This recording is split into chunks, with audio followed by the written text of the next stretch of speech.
শাকিব খানের উপরে এফডিসিতে হামলার পেছনের মূল নায়ক ছিল জায়েদ খান। হ্যাঁ ভাই, এই যে ডিগবাজি মারা এই জায়েদ খানের কথা আমি বলছি ভাই।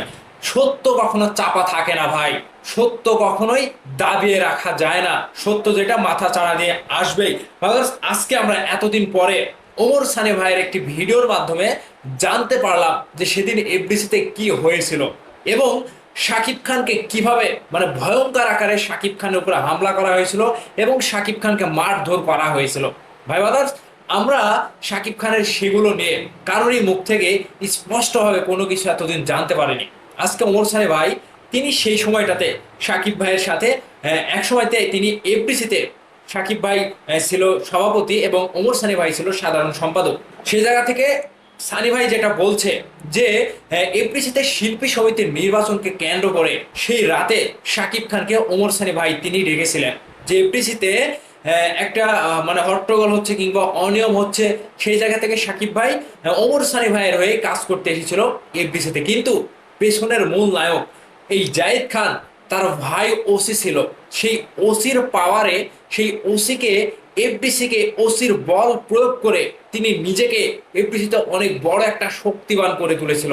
শিল্পী সমিতিতে তার বসার কোনো যোগ্যতা নাই, তার নায়কের কোনো ধারা নাই, তার কোনো শিক্ষাগত যোগ্যতা নাই। শুধুমাত্র তিনি তার ভাই যে ওসি ছিল সেই ওসির শক্তিতে তিনি এফডিসিতে একটা শেকড় গড়িয়ে বসেছিল।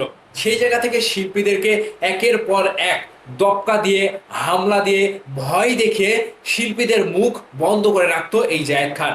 আর এই জায়েদ খান পরবর্তীতে তিনি শিল্পী সমিতির নির্বাচনে জয়লাভ না করেও নিজে কিভাবে শক্তি দিয়ে বল প্রয়োগ করে পুলিশকে দিয়ে তার ভাইকে দিয়ে বিভিন্ন রকম ভাবে হস্তক্ষেপ করিয়ে তিনি শিল্পী সমিতির চেয়ারে বসেছিল। আর এই জায়েদ খান আজকে বাংলাদেশে নাই।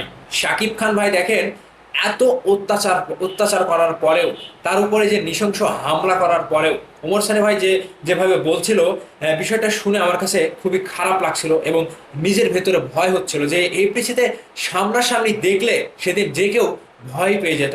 তিনি বলছিল যে হ্যাঁ, তার ছেলে সেটা দেখে থরথর করে কাঁপছিল।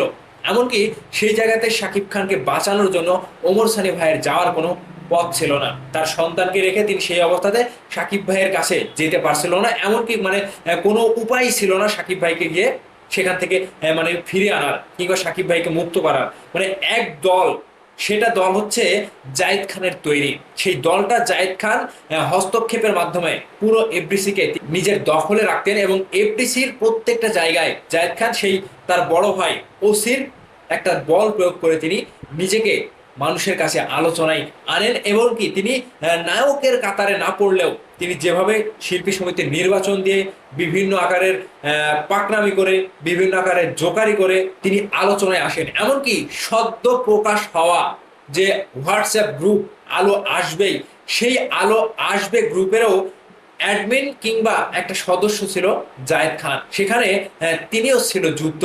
আর এই জায়গা থেকে ওমর সানি ভাই এখন যে সাকিব ভাইয়ের উপরে হামলা করার যে বর্ণনা দিল, সেটা দেখে এখন লজ্জা হচ্ছে যে একটা শিল্পী সমিতির সাধারণ নির্বাচনকে কেন্দ্র করে এত দলাদলি, এত মানুষের পুরো মানুষের হিংসে প্রয়োগ, একজন সুপারস্টারকে সরিয়ে দেওয়া, একজন সুপারস্টারকে দমিয়ে দেওয়া, সুপারস্টারের উপর হামলা করা।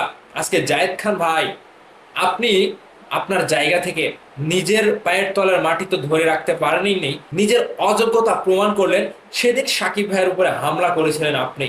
এখন যদি সাকিবিয়ানরা আপনাকে পায়, আপনাকে একেবারে নিচ থেকে ওপর পর্যন্ত তেল দিয়ে মালিশ করতে করতে করতে আপনার ডিগবাজি খেয়ে খেয়ে যেখানে যেখানে ব্যথা আছে সবকিছু সারিয়ে ফেলবে। তো ভাই ব্রাদার্স, শাকিব খানের উপরে হামলার পেছনের মূল নায়কই ছিল জায়েদ খান, যিনি তার ভাই ওসির বল প্রয়োগ করে এফডিসিতে রাজত্ব করত। এখন কিন্তু রাজত্ব নাই, এখন এফডিসিতে কোনো সিনেমা হয় না। এফডিসিতে শুধু দলাদলি রাজনৈতিক দল, এটা ওটা বিভিন্ন আকারের আইন শৃঙ্খলা বাহিনীর সেখানে আনাগোনা। তো এই যে জায়েদ খানকে আইনের আওতায় এনে আমি বলবো সাকিব ভাইকে যে ভাই, আপনি অবশ্যই এটার একটা ব্যবস্থা নেবেন, কিংবা আপনার উপরে যারা হামলা করেছিল আপনার নিশ্চয়ই খুব ভালোভাবে মনে আছে, তাদের বিরুদ্ধে একটা অ্যাকশন নেন ভাই। আমরা সাকিবিয়ানরা চুপ করে নাই, আপনিও চুপ করে থাকেন না। তো ভাইবার্স, শাকিব খানের উপরে হামলার যে বিভৎস বর্ণনা ওমর সানি ভাই দিয়েছে, এই বিষয়টি নিয়ে জায়েদ খানই যে আসল নায়ক ছিল সেটা কিন্তু প্রমাণ হয়ে গেল, এমনকি প্রকাশ হয়ে গেল। তো এই বিষয়গুলো নিয়ে আপনাদের কাছে জানতে চাই, অবশ্যই আপনাদের মনের মন্তব্য ভিডিওর নিচে কমেন্ট করে জানাবেন। ভালো থাকবেন, ধন্যবাদ সম্পূর্ণ ভিডিওটি দেখার জন্য।